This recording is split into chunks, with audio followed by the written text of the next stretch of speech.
గారు ఎందుకు పోయారు?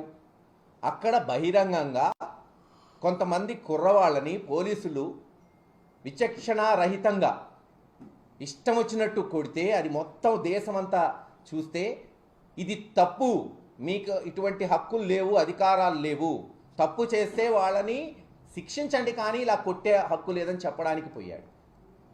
దానికి చంద్రబాబు నాయుడు గారు ఏమంటారు?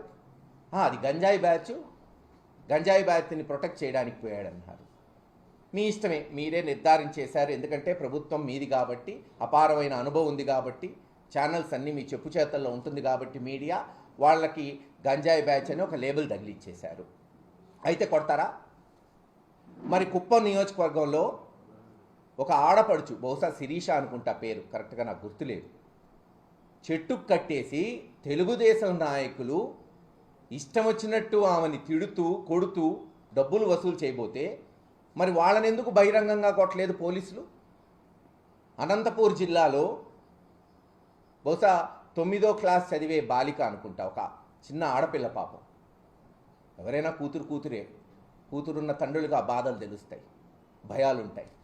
మరి అటువంటి చిన్న పిల్లని 14 మంది రేప్ చేస్తే మరి గంజాయి కొట్టిన బ్యాచ్ని బహిరంగంగా కొట్టిన వాళ్ళు ఆ 14 మందిని ఎన్కౌంటర్ చేయాలి కదా, మరి ఎందుకు చేయలేదు?